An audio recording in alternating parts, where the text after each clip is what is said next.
I'm a relationship builder. When you think of a relationship builder, don't you just automatically think architect? Probably not. That's because most people think architects design buildings and cities, but what we really design are relationships. Because cities are about people. They're places where people come together for all kinds of exchange.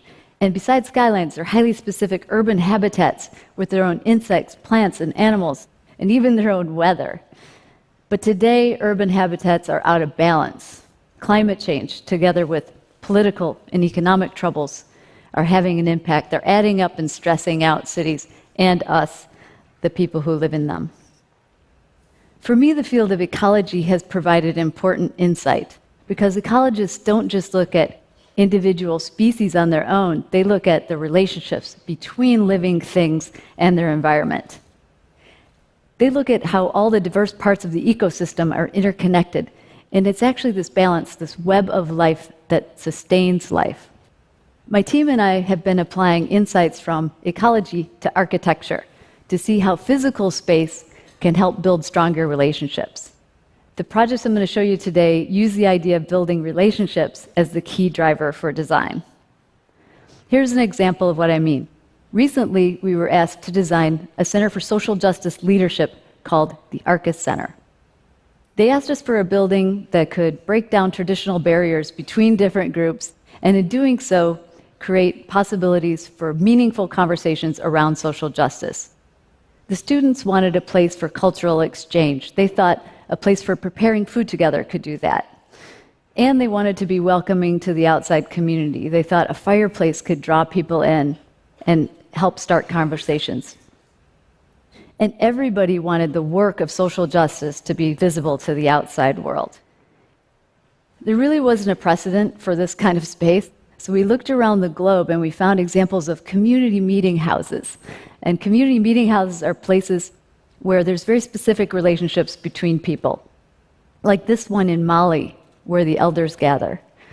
The low roof keeps everybody seated and at equal eye level. It's very egalitarian. I mean, you can't stand up and take over the meeting. You'd actually bump your head. In meeting houses, there's always a central space where you can sit around a circle and see each other. So we designed a space just like that right in the middle of the Arcus Center, and we anchored it with a fireplace and a kitchen. It's pretty hard to get a kitchen and fireplace in a building like this with the building codes, but it was so important to the concept. We got it done. And now this central space works for big social gatherings and a place to meet one-on-one for the very first time. It's almost like this three-way intersection that encourages bumping into people and starting a conversation. And now you can always pass the kitchen and see something going on. You can sit by the fireplace and share stories. You can study together in big groups or in small ones because the architecture sets up these opportunities. Even the construction is about building relationships. It's made of cordwood masonry, which is using logs the way that you would use bricks. It's super low tech and easy to do, and anyone can do it, and that's the entire point. The act of making is a social activity. And it's good for the planet, too. The trees absorbed carbon when they were growing up, and they gave off oxygen. And now that carbon is trapped inside the walls and it's not being released into the atmosphere, so that making the walls is equivalent to taking cars right off the road. We chose the building method because it connects people to each other and to the environment. But is it working? Is it creating relationships and nurturing them? How can we know? Well, more and more people are coming here for one, and as a result of the fireside chats and a full calendar of programming, people are applying for the Arcus Fellowships. In fact, applications have increased tenfold for the Arcus Fellowship since the building opened. It's working.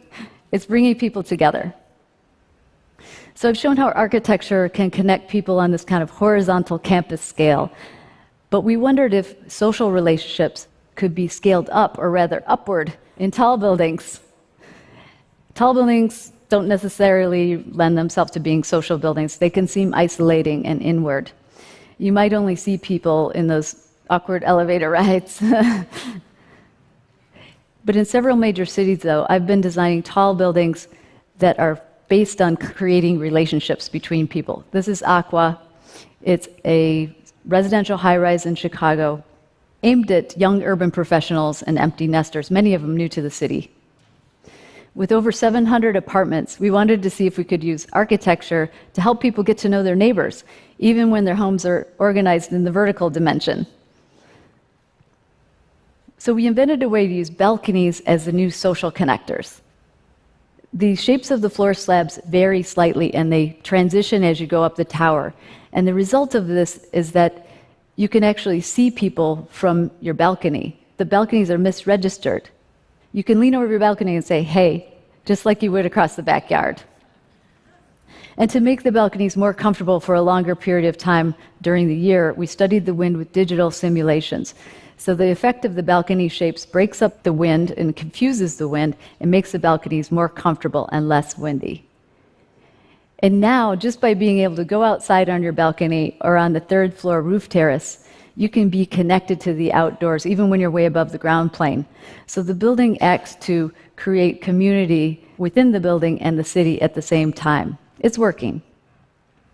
And people are starting to meet each other on the building surface, and we've heard they've even started getting together as couples. But besides romantic relationships, the building has a positive social effect on the community, as evidenced by people starting groups together and starting big projects together, like this organic community garden on the building's roof terrace.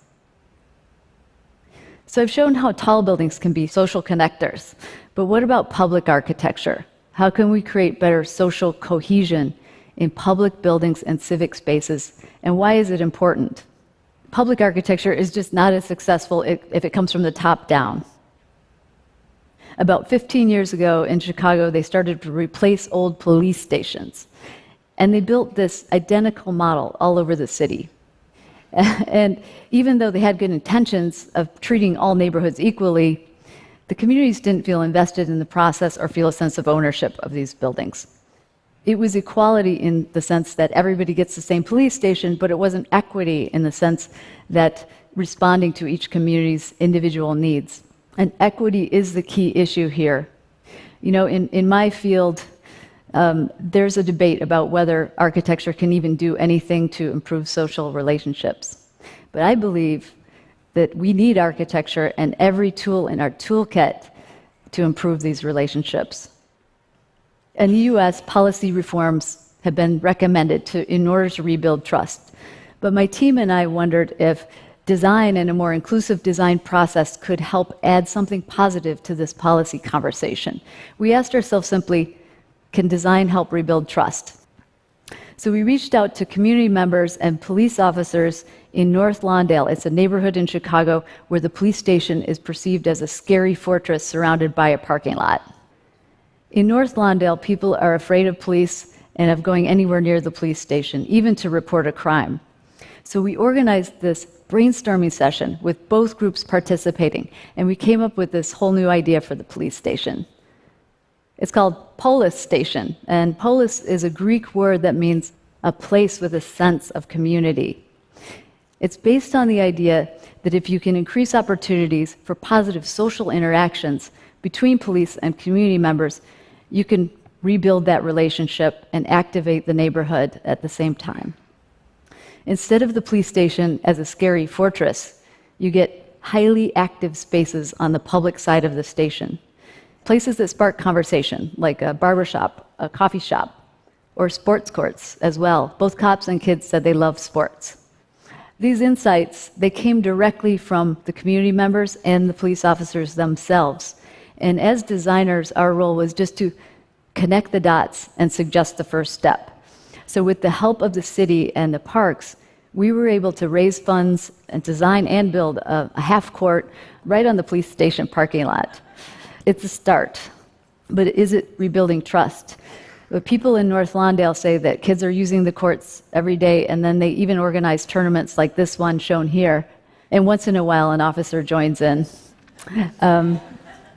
But now they even have basketballs inside the station that kids can borrow. And recently they've asked us to expand the courts and build a park on the site. And parents report something astonishing. Before, there was fear of going anywhere near the station, And now they say there's a sense that the court is safer than other courts nearby, and they prefer their kids to play here. So maybe in the future, on the public side of the station, you might be able to drop in for a haircut at the barber shop, or reserve the community room for a birthday party, or renew your driver's license, or get money out of an ATM. It can be a place for neighbors to meet each other and to get to know the officers and vice versa.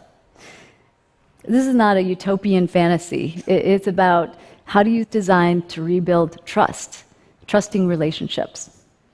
You know, every city has parks, libraries, schools, and other public buildings that have the potential to be reimagined as social connectors.